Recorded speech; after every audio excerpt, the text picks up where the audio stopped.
Om Sam Saraswati Namaha. Namaste. Tonight we're going to begin chapter 1 of the Bhagavad Gita. And before we begin to recite the Sanskrit, I'd like to remind us all that in Sanskrit chanting there are 4 basic modes of chanting. There are as many tunes as there are sadhus, but they all fall into 4 basic categories. There's a bhakti pot, a shakti pot, pranayam, and jivanam. And it says, remember in the second verse of the second Mahatmya, it says, whoever recites the chapters of the Gita with the method of breath control known as pranayam will be freed from all sins, even those committed during previous lives. Well, for our first choice of recitation, we're going to begin with the bhakti pot. And we'll start out slowly, and then we'll move and tell you the differences and distinctions between the different ways of chanting. So let's first learn the bhakti pot. And if you don't mind, I'm going to play our little tambura here.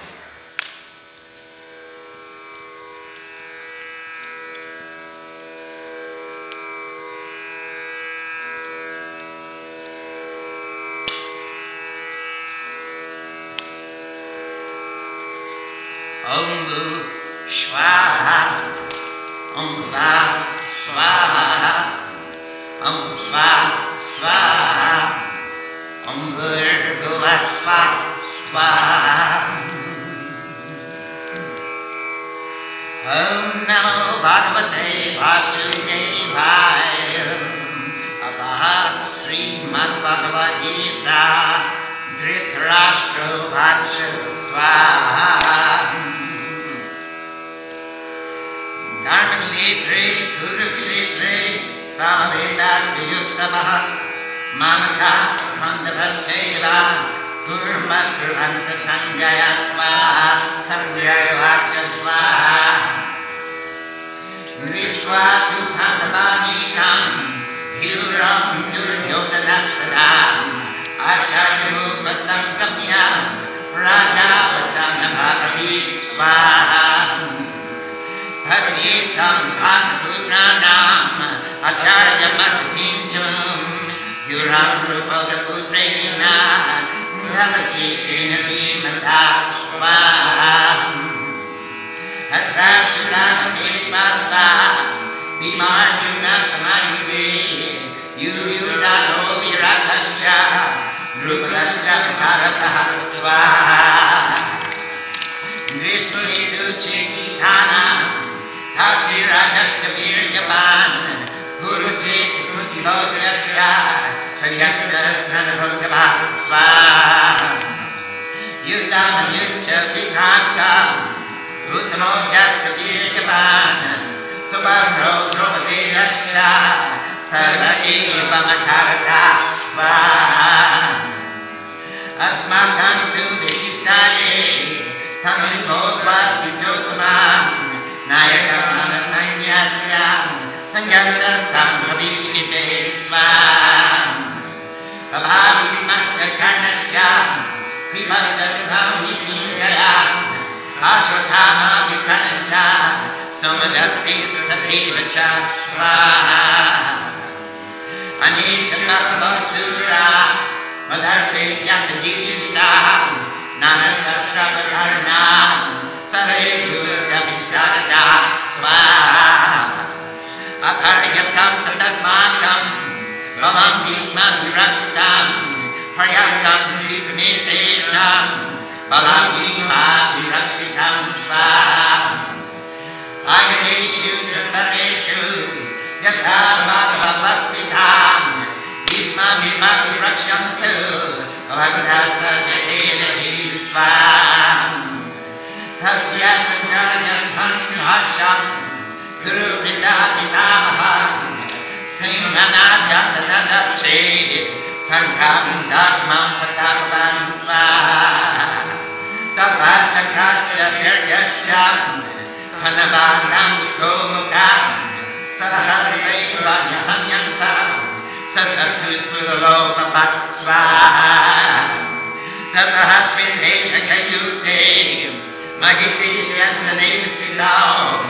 Madhava Bhagavasjeva Divyaushako Pradamadu Swaha Panchajanyam Rishikesho Devadatam Dhananjayam Podran Ratmo Mahasantam Bhimakarmamriko Swaha Ananda Jayam Raja Kunti Putro Yudhishthira Nakula Sahadevasya Sagoshamana Pushpako Swaha Kasyasya Padvishvasa Shikhandi Chamkarata Prishtadundo Viratasya Sadyaki Chaprajita Swaha Nirubado Dromadeyasya Sarvasha Prithvipate Subhadrasya Mahabahu Shankandagno Kritakrita Swaha Sagosho Datarashranam Ridayani Yabdadarakat Navasya Prithvim Cheva Tulom Yadunadakat Swaha Atavya Pastitan Rishtva Datarashwan Kapilvaja Prakriti Shastra Sampade Tarudyudyam Yapandavasva Rishikesham Tadavakyam Idavahamadivate Arjuna Vachasva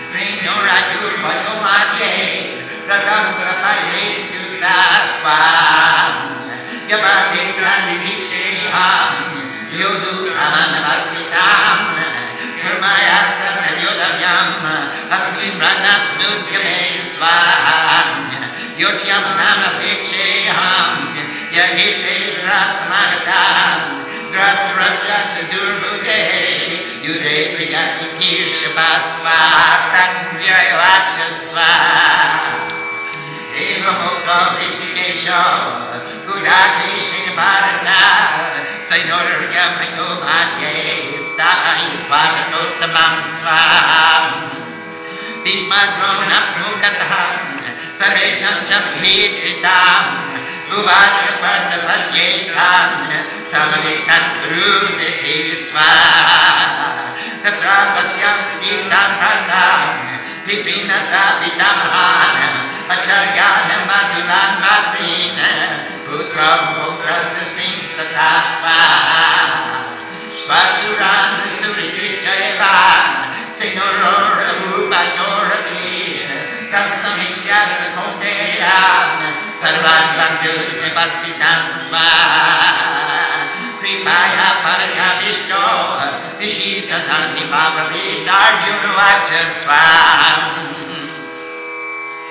Dristvemam Svachanam Krishna Yuyutsam Samvastitam Sva Silam Dhanti Manakatrani Mukam Chaparushushati Vipatushta Srirene Roma Vashanjayate Sva Gandhi Vam Samsate Hastat Kanparcheva Paritakate Nachasakno Vyapastatum Brahmati Patme Manaha Svaha Nimitani Tapashyami Vipritani Kesava Nachasvikom Pashyami Atvasvachana Mahave Svaha Nakamche Nijayam Krishna Nacharajam Shukanicha Kino Rajina Vyovinda Kimbote Jiritin Vasva Yeshamarte Kamshitam Nor Rajamoka Sukanicha Tanyine Vastita Yude Panamstarvatanicha Sva Acharya Putras Tativa Charitamata Madhula Sasurat Mudra Shalas Mandinastata Sva Itana Kandumichami Nadovi Madhusudana Apipilokya Rajasya Hetokina Medikute Sva Niyatya Datarashrana Kamriti Svajanagana Bhavamishra Tasmat Tvaitata Vitayita Sva Tasman Arha Paganandam Rasradvan Bandavan Svajanam Hikatatva Sukhinasya Mamadva Sva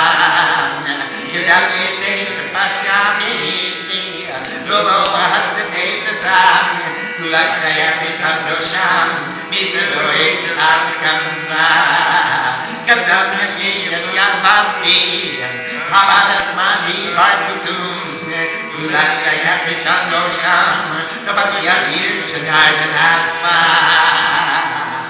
Kulakshaya Panasyanti, Kuladharma Sanatana, Kaminashte Kulilam Namirisnam, Adharma Bhiva Vyakrutasva, Adharma Bhiva Krishnam, Kadusyanti Kalastriyam, Sri Shukrusta Subharshriyam, Chayati Varna Sankarasva, Sankaro Nanakaivam, Kulanana Kulasacham, Kadhanti Kitaroyesham, Ludapindo Datapriyasva, Dokshirite Kulananam, Varna Sankarakarakhe, Utsadhyarni Jati Dharma, Kuladharma Shashmakasva, Utsana Kuladharmanam, Manushanam Janardanam, Narakini Yatambaso, Bhavati Yatsushumasva, Ahovata Mahabam,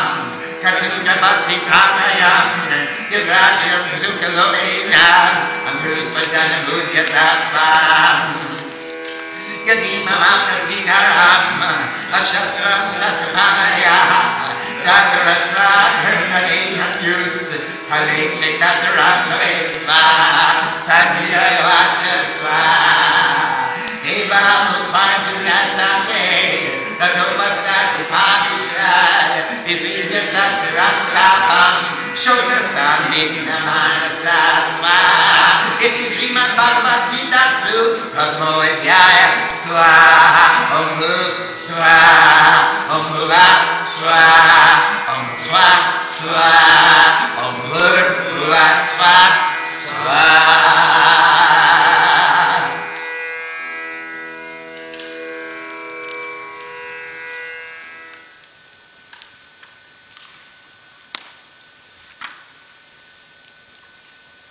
Let's go back and read the English and try to understand what it is that is really bothering Arjuna.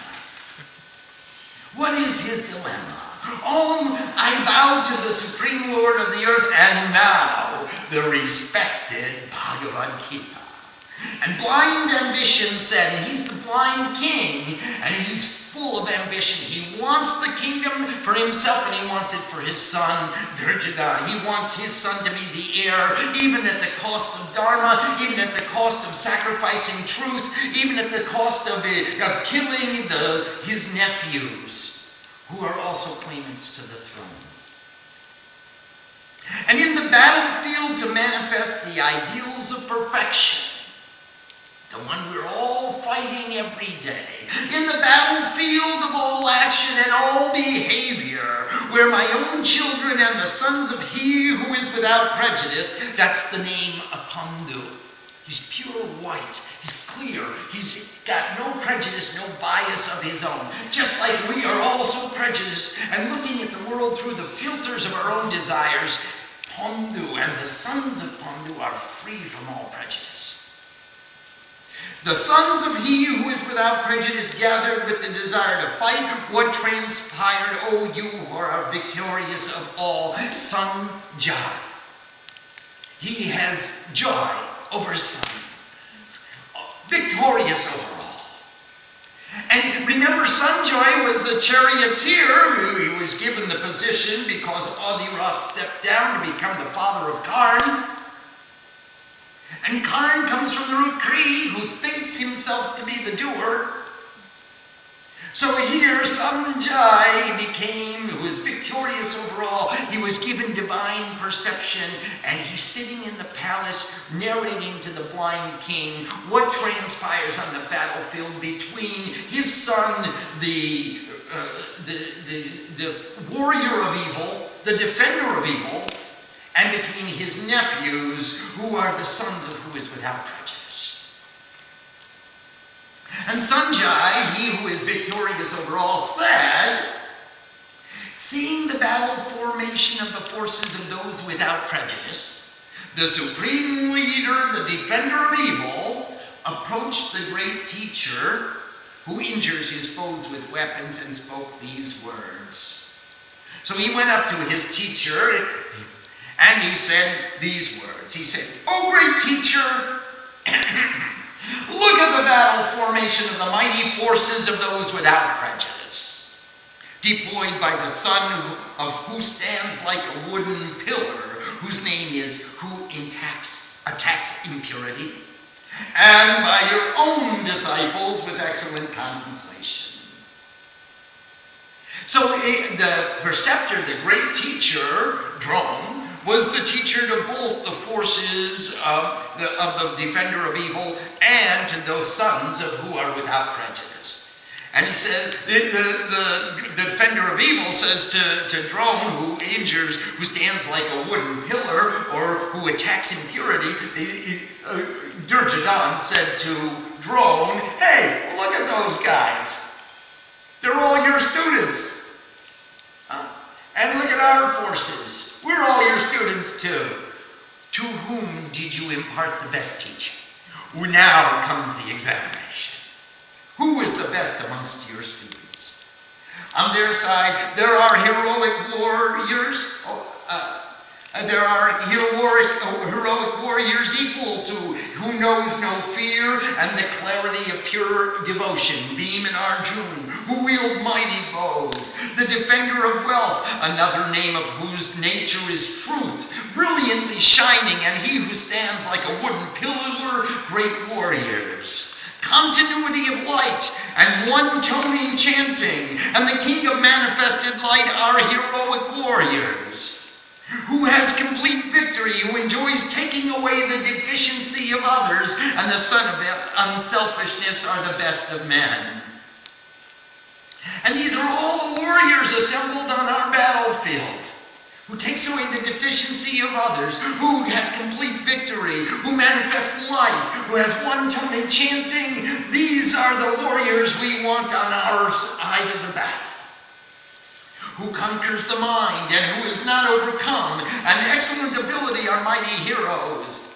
The son of the excellent of excellence, whose mind is directed. He's got focus. He's absolutely attentive, absorbed in attention. The sons of the enemy of offenders, all are great warriors. And now, know also the principles of our side, O excellent among the twice-born. For your knowledge I declare to you the leaders of my army. And remember, this is the defender of evil talking to who destroys impurities. He's saying, Guruji, this is my army. Look at who's on my team. Yourself. And who rules fear. And he who thinks himself the doer. And who does and gets, always victorious in battle. Who has the obstinacy of a horse. Who is deaf to evil, and the son of the ambassador of the nectar of devotion. And there are many other heroic warriors who will risk their lives for me, wielding various weapons, all well versed in the skills of battle. Invincible is this force of ours, protected by who rules fear, while their forces, protected by who knows no fear, will be easy to defeat. So remember Bhishma, who rules fear, he had the boon that he would, Ichamritu it's called, he will leave his body only when he desires. So how can you defeat an army whose commander-in-chief can only be defeated when he desires to leave his body? In whatever situation or wherever your position, who rules fear must definitely always be protected. You don't want to be afraid. We want the ruler of fear to always be protected. The elder of the Kuru family, the celebrated great-grandfather who rules fear, blew his conch shell to make it sound loudly like a lion's roar, filling him, the defender of evil, with delight. So then Bhishma picked up his conch shell and sounded the beginning of the war. This is the sound that commences, all right, all the talking has stopped. There is no other alternative. Now, draw your weapons, Draw your swords and march into the battlefield. Then, all at once, conches, drums, cymbals, and horns reverberated in a tumultuous sound.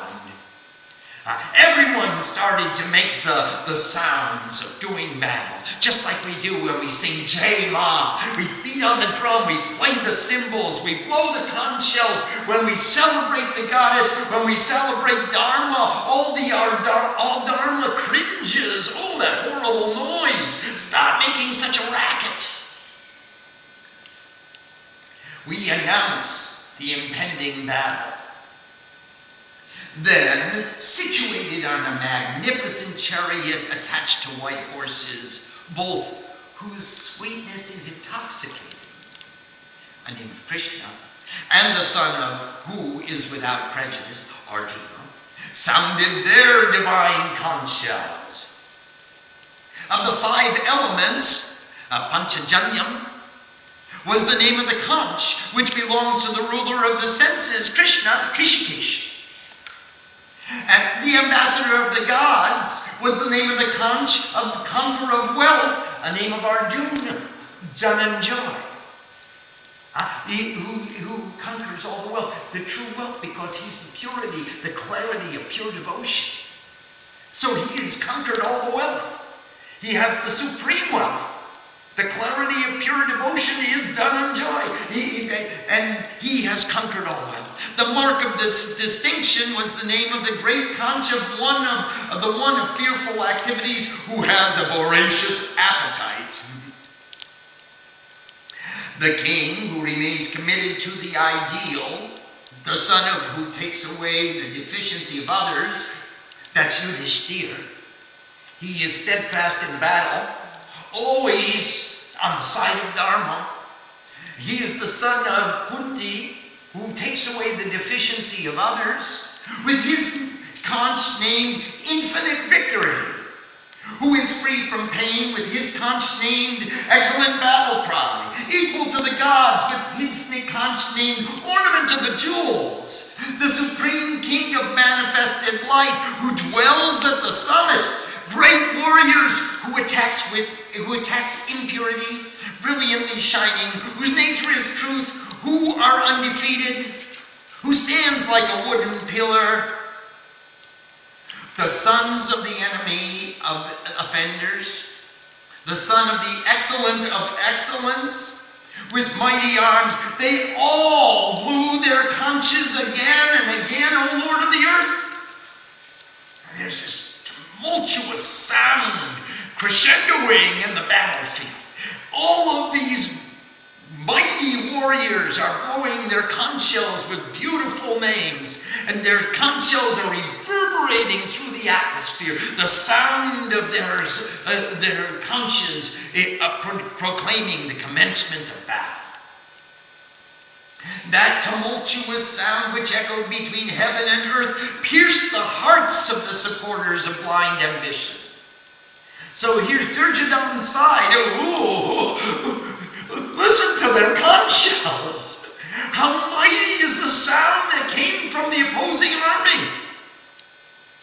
Now, seeing the supporters of blind ambition in battle array, with their weapons at the ready to commence the fight, the son of he who is without prejudice, Arjuna, who had the monkey on his flag, raised his bow. Great story. Draupadi found a lotus. It was a mountain lotus we call Pahari lotus, Pahari Padma. And they grow up above the snow line. She said, I love this lotus. Could you go up in the mountains and see if there are any more? Go find me some lotuses. I want to offer them in puja. Beam went off into the mountains and he started climbing higher and higher and higher. And he came to a place where there was an old monkey sitting on the side of the path with his tail lying across the path. And he didn't want to insult or offend anyone by stepping over the tail. So he said, Mr. Monkey, please, move your tail. The monkey said to him, you see, I'm an old monkey. And I just came to a lonely place where I can take a little rest by myself. So if the tail is bothering you, you please just move it yourself. Bean said, wait a minute. You have to understand, I'm Bean. I'm one of the Panch Pandavas. I am the son of the king. I have the strength of 100 elephants. Your tail is across the path and it's not appropriate. Move your tail. And this old monkey said to him, hey, sing the name of Ram. Ram Nam Gal, right? That's comfortable. Hey, go chant the name of God. Buzz off. Leave me alone. I'm an old monkey. I came up here in a lonely place on the side of a mountain. There's nobody around for thousands of miles. I just want to rest. And Bean said, hey, if you don't move that tail right now, I'm going to pick it up and move it myself. And the monkey said, as you like. Whatever you like to do. You do. I'm just resting. When I'm through resting, I'll move the tail myself. But if you can't wait, go ahead and move it. So Bean went down and he bent down and tried to pick up the tail. And he tried to pick up the tail. And he struggled to pick up the tail. And he grunted and he groaned and he tried to pick up the tail and he couldn't budge it. And he said, you are no ordinary monkey. How did you get a tail that heavy to this place? You can't be an ordinary monkey. Show me your real form. And Hanuman said, I told you to sing the name of Ram. And showed him his form. Now Hanuman was born from the wind. And Bean was born from the wind as well. And they were both sons of the wind god. And Bean said, my brother, we're about to fight this humongous war. Please come and lead our armies to victory. And Hanuman said, you know, my time of fighting is past. I'm an old monkey now. And I'm just engaged in monkey business. So, I'll give you a blessing. I will come on your flag. And I will lead your army to victory from the flag. And so here, he was out of the sun. Arjuna had a monkey on his flag, and he raised his bow. And then, O Lord of the earth, and this is Sanjay speaking to Dhritarashtra the king. He's calling Lord of the earth, Bhupati, or Mekipate. He spoke these words to ruler of the senses, Krishna. So Arjuna, with the monkey on his flag, said to Krishna, who is his charioteer and the clarity of pure devotion, said, O you who remain established in the self. Krishna, listen to the way they talk to each other. O you who are established in the infinite self. Place my chariot between the two armies, so that I may see those who are positioned with the desire for war, with whom I shall require to engage in battle. I want to look at these people before we start killing each other. One last look. I shall see those who have assembled here for war, the supporters of the corrupted intelligence of the defender of evil, and those who wish well to blind ambition. I want to see the opposing forces.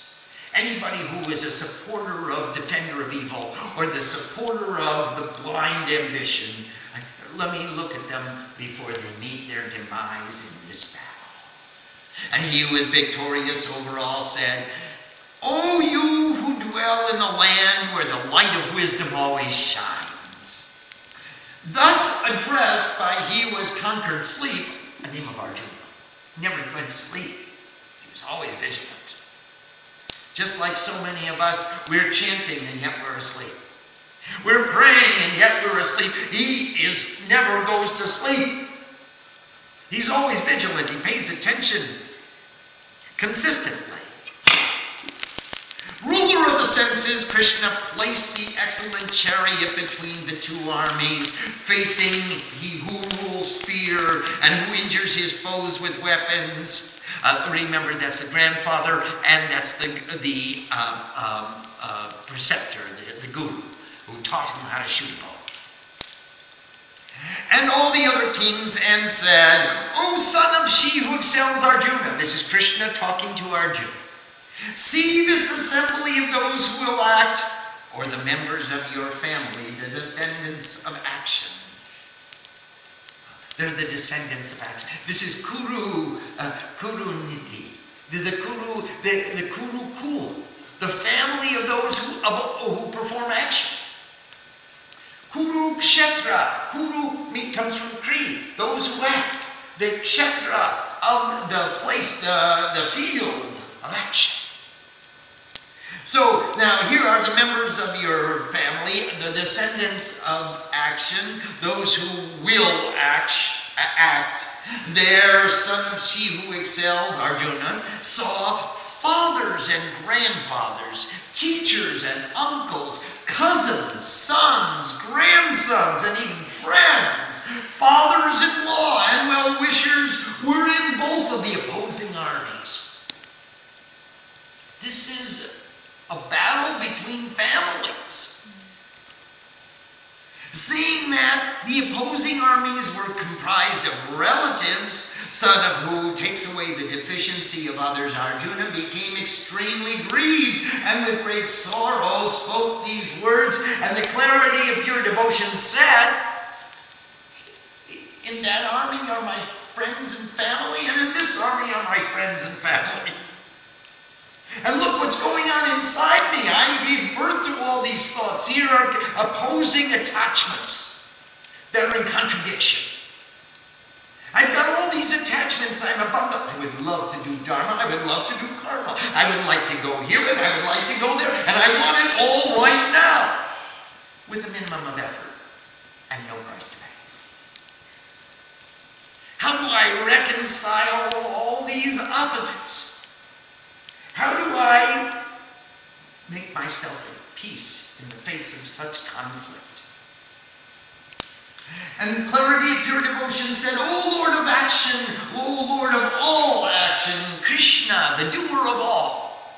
At the sight of all my relatives positioned in battle formation, my limbs droop. My mouth becomes dry. Shivers course through my body and my hair stands on edge. My bow, named whose song causes terror, Gandhi, whose song causes terror, slips from my hand and my skin feels a burning sensation. My mind is filled with confusion and I am unable to assume my position. I want to save them all. I want to reconcile all the differences. I don't want to kill any one of them.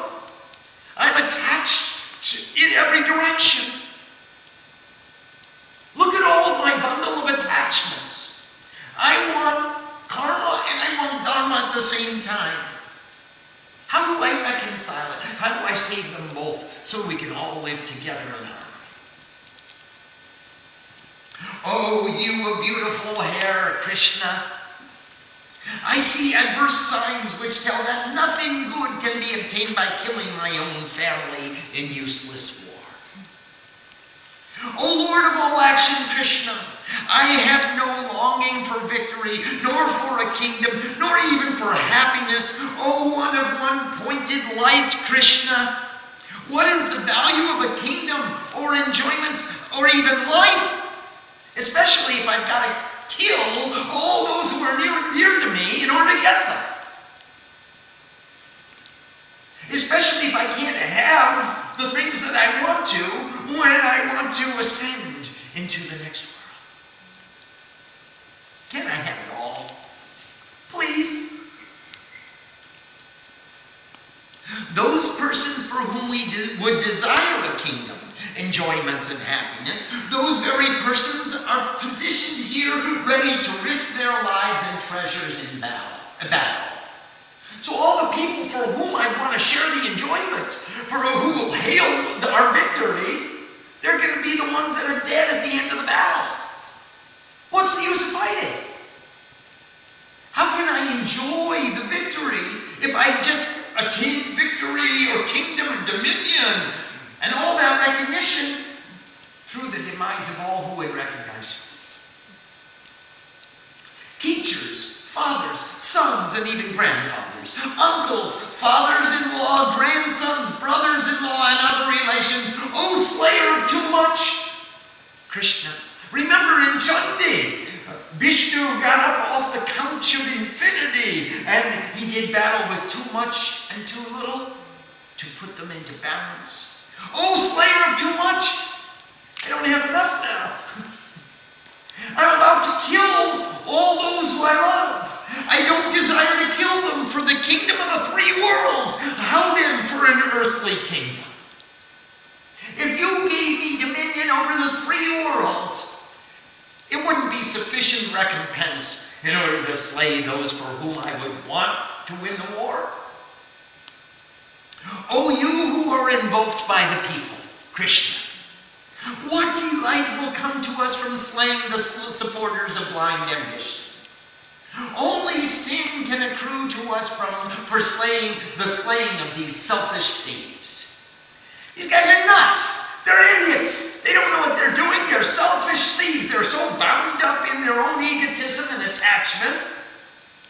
They don't know what they're doing. How can we reconcile?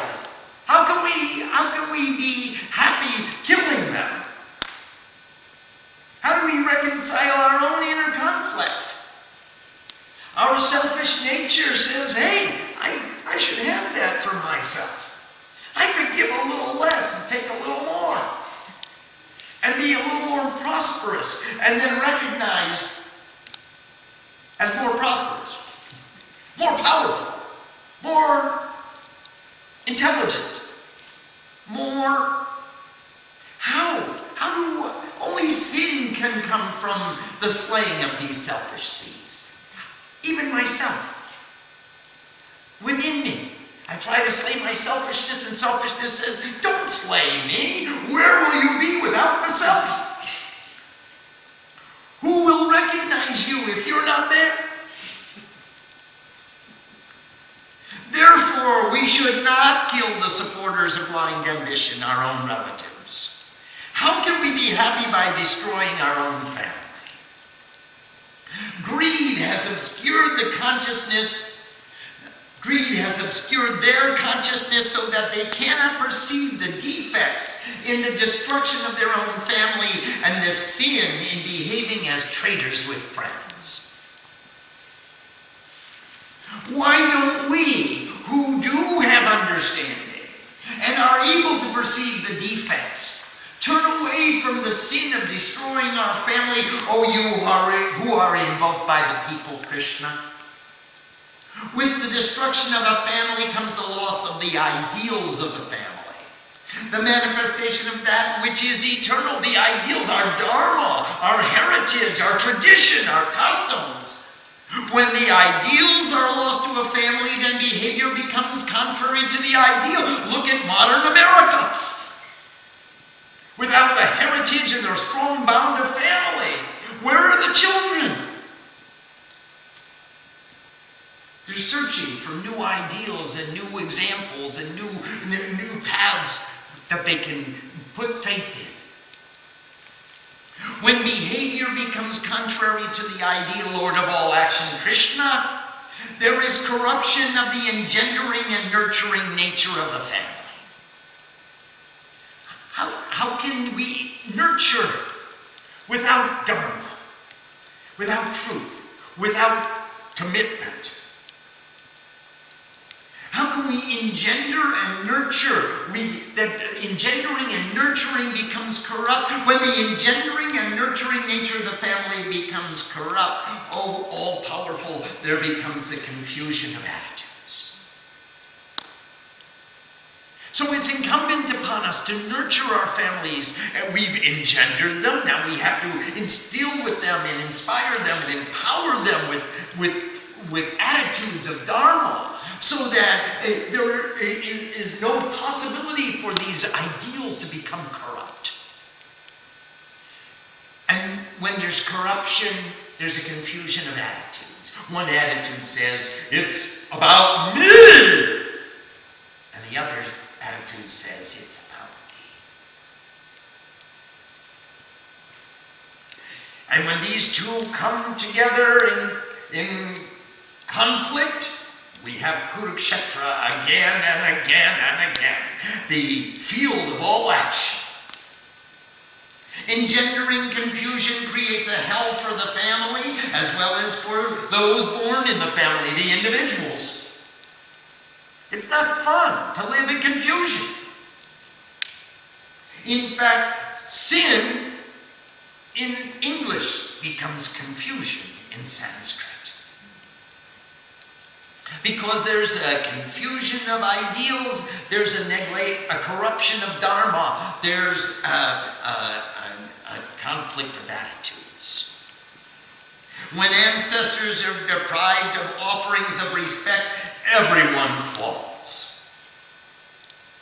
The traditions, the lineage, the heritage, the history of our descent, if we can't honor that and respect it and appreciate the fact that we have arrived here where we are right now through the path that our predecessors have provided for us, if we don't respect that and honor that, acknowledge it and appreciate that, then everyone falls. With these defects in engendering confusion, the traditions of a destroyed family become extinct, along with the ideals of life and the ideals of family. O you who are invoked by the people, Krishna, those men who are bereft of the ideals of family reside in hell for an eternity, so have we been taught. If you don't belong, you don't belong. And you can try to pretend to belong, but if you don't belong, you don't belong. Now, we have to decide we will belong. We will be members of family. And then it's incumbent upon members of the family to act in accordance with the ideals of the family. And that's how we become members of the family. And if we neglect the ideals of the family, we reside in loneliness and confusion, without direction, without tradition, without a heritage. How amazing that we could have considered to commit such a great sin of killing our own relations through greed for the pleasures of the kingdom. If I were slain unarmed and unresisting by weapons of the supporters of blind ambition, that would be better for me. Well, don't kill me right now. I'm just putting my bow down and putting my arrows down. I surrender. I offer myself in equilibrium. Do with me as you are. And he who is victorious over all said, thus, clarity of pure devotion spoke of his conflict, and with his mind obscured by anguish, set aside his bow and arrows and sank into his chariot. And here ends the first chapter. Are there any questions? There's a lot here. What a battle we're all facing. Every time, at any moment, selfishness can, the defender of evil will say, hey, let's defend the evil position. Give less, take more. That wasn't nice enough. He didn't give to me nicely. She didn't say it nicely. Therefore, let us give a fitting reply. At any moment, the defender of evil can say, hey, give a little less, take a little more. I've got to be me. And the sons of he who is without prejudice, who enjoys taking away the deficiency of others, say, I surrender myself in equilibrium. We want to support the engendering and nurturing nature of our family. Let's make everybody rise. Uttishta bharata. Rise to a better position. That's called friendship. Plotting the advantage of another. Absolutely considering, how can I put my friends in a better position? What could I give to amplify, edify, expand their position? That's a friend. Are there any questions? Swamiji, there's a question from... Would you please speak louder? There's a question from Kumari. Yes. From Rallyville. Is there a parallel between the battlefield of Kurukshetra and what we experience in modern everyday life? Absolutely. That is our whole thesis. That the battlefield is right here. Every day, do I make a decision, do I want to go to work or not? Now, I have to go to work because I'm obligated to go to work and I'm committed to go to work. But do I want to go to work or not? And that's a decision I make. Do I want to avail this opportunity to demonstrate the sincerity of my love? Or am I shouldering my responsibilities and lifting the burden and performing the minimum in order to get the maximum return? Because I've got it instead of because I want it. Yes, this Kurukshetra is here every day, every moment. It is an allegory for modern life. Are there other questions? Please. Swami, there's a question from Usha from Canada. Namaste, Usha. She asks, I understand that verse 10 sometimes reverses Bhima with Bhishma. That is, why should Duryodhana worry? His forces are actually much larger and Bhishma is the greater warrior. Could Swamiji please comment on this? They are comparing Bhishma, who is the leader of their armies, with Bhima, who is the leader of the Pandava army. Arjuna is known as the commander-in-chief, but Bhima is the supreme general. So Bhima is leading the armies of the Pandavas as a general. And they're comparing who rules fear with who knows no fear. So that's the comparison there. There's a question from Michael from Colorado. Yes, hi Michael, namaste. Michael asks, in the modern day, what does all the noise of the conch shells, cymbals, drums and horns represent? Listen to the racket that's going on inside. Listen to the challenge to battle that we are hearing all the different voices debating their philosophies. All the sides of the question that come up to us time and time again, Michael. Every time I think one side of the issue, then I think the other side of the issue, and I go all the way around the issue, and I go from the top and from the bottom, and I listen to this racket of noise challenging me to battle. The battle's about to begin, Swami. These are the different points of view.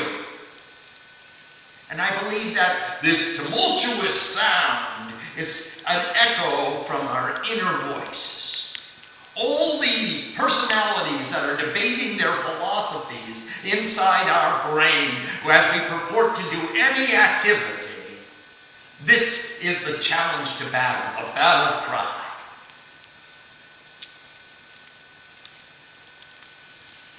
Are there other questions?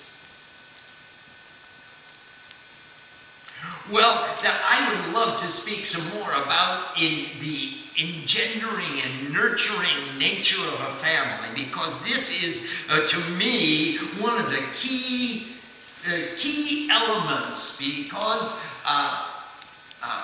for reaching the ideals of perfection, we need a family. And that is a gurukul, the family of the guru. And we get together as a family and we bond to each other. We bind ourselves together into a cohesive unit, a social unit that acts as one body, because we have commitment to each other and to our guru and to our ideals of perfection. And then we nurture and engender the traditions within our family, within our group, within our congregation. And this perpetuates the ideals of perfection. Now, many translators call this the feminine aspect of the family, the nurturing and engendering aspect, whereas the masculine aspect is the traditionally providing and protecting. The feminine aspect is nurturing and engendering. However, we are looking at this Bhagavad Gita as the Kurukshetra of our actions, the battlefield of our lives.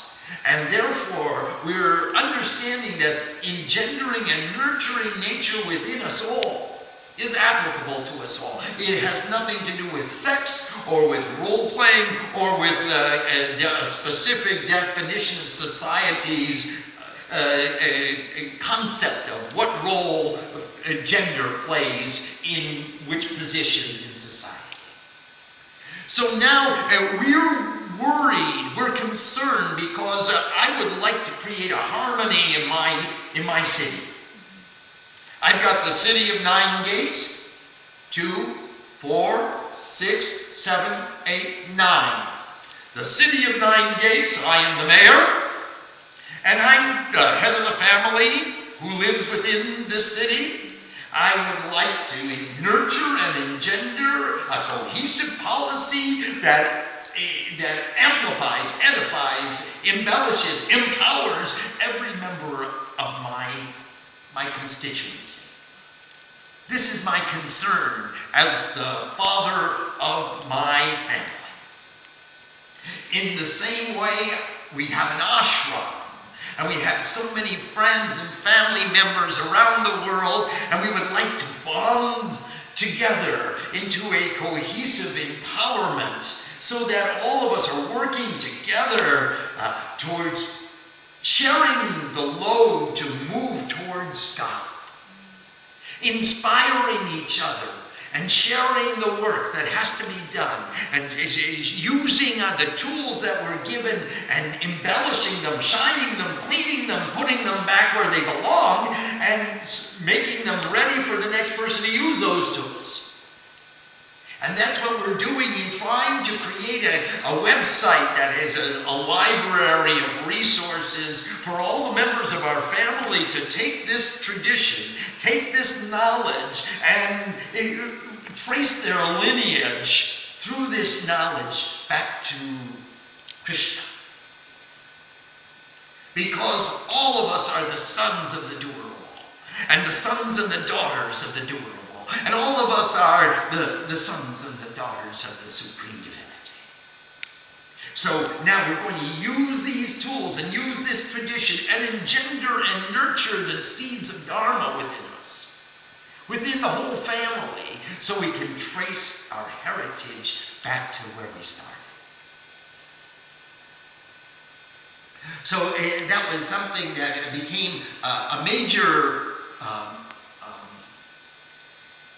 bone of contention for many people. Many translators say that only the women became impure. And it wasn't the women, it was the engendering and nurturing capacity of our family. It's not that women are impure, but when we cease to nurture each other, we become impure. So that was a major digression from several other commentators on the Bhagavad Gita, as well as translating the names of all the players on the cast. Even their conch shells, their bows, and their arrows have names, and these names have meanings. It wasn't that Arjuna picked up the bow. His bow was named, who sings.